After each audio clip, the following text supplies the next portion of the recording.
So we're going to go through the bench press today. Now there's a lot of different variations in terms of, if you're doing incline, wide grip, close grip, just normal grip, different tempos, etc., etc. But the same rules generally apply for the bench press, so your coach will dictate the specifics. But what we're going to go through to start with is your setup. So Chris is going to do his best to create a bit of an arch, right? Now what this is going to do is going to free up his scapula so that they can move a little bit more free. Now, he's going to try his best to maintain that. So after he's set up here, he's going to keep his feet down on the ground and he's going to squeeze his bum. It's really important that he keeps his lower body nice and tight. You'll see it every now and again. You might have done it yourself where you're benching heavy and then one of your legs just fires up, you'll start fidgeting around. You tend to lose the tension throughout your body. So it's really important as well that he keeps his upper back nice and tight and he actually brings the bar down towards him.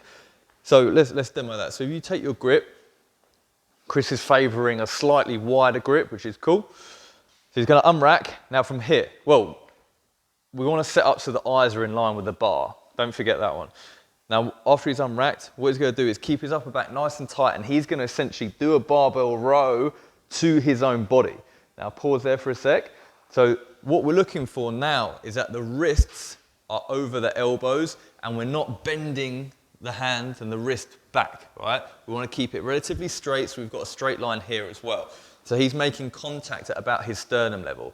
Now, 99% of the time, you will want to actually make contact with your body. It's very rare that we'll say to do partial reps.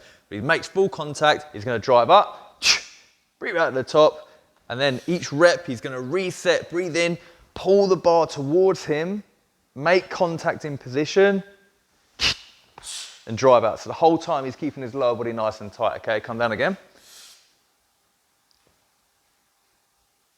There we go, and then he racks it.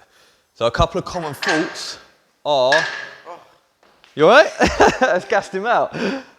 A couple of common faults we'll see. If you, just jump back on the bar, go on, unrack it real quick. Are elbows in line with the shoulders, or even worse, above. So if you go down and flare the elbows out, essentially. Chris is so used to doing it, he's not even doing that bad a job, right? There we go. There.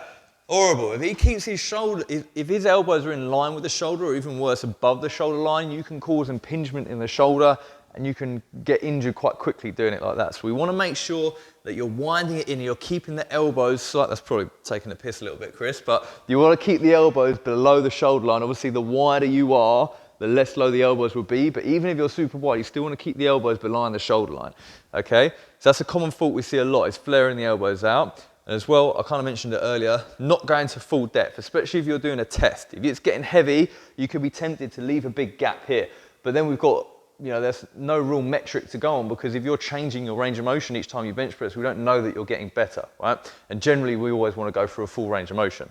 Something else. Yes.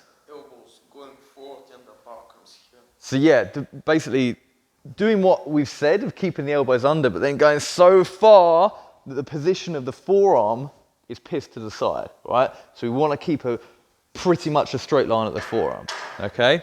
And then obviously, like we said, the old leg flinging out and fidgeting around whilst you, something terrible like that, okay? So they're the general common faults.